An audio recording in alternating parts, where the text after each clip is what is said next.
الفريق تاعنا لاجل تحقيق الهدف البقاء. نقول باللي بعد هذا الفوز يعني 33 نقول باللي اقتربنا على خطوه كبيره على تحقيق الهدف تاعنا هو البقاء.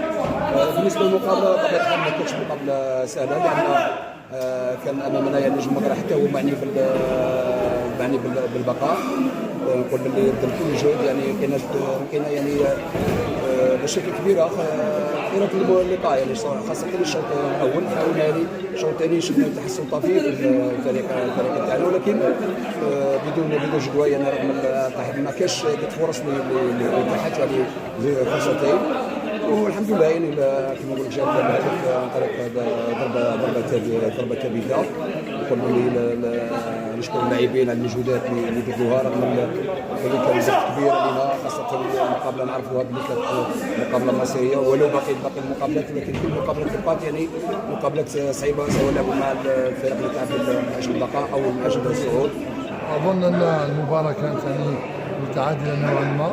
صح الفريق الخصم بحكم الميدان ولعب يعني حاول كيف يضغط علينا منذ البدايه، عرفنا كيف نخرجوا، ما استغليناش يعني الكرات المرتده ولا الكرات حتى في وسط الميدان اللي كان يعني يخليونا باش ندخلوا بقوه في المباراه. الشوط الثاني نفس السيناريو، خصم حاول يعني باش كيف يسجل علينا، ولكن عرفنا كيف درنا بعض التغييرات، عرفنا كيف نخرجوا.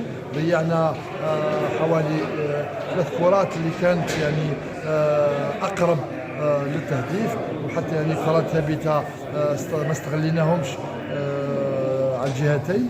عموما نظن صراحه يعني بقدر ما نفرحوا في تنافس في كم تماس، كانوا يعني ما ساعدوش حكم الوسط باش يتحكم. رانا شفنا عده بطاقات، يعني المباراه ما كانتش يعني فيها خشونه كثيره باش يعني ندخلوا اللاعبين سواء كوعي ولا الخصم الى ميدان البطاقات.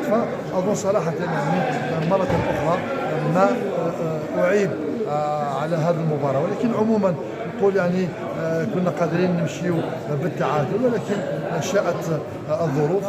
ما نتمناه انه يكون تنافس نزيه يعني والربح ما بصحته. هذا البرنامج برعاية شركة بروتيليس لمواد التجميل. بروتيليس، الجمال للكل.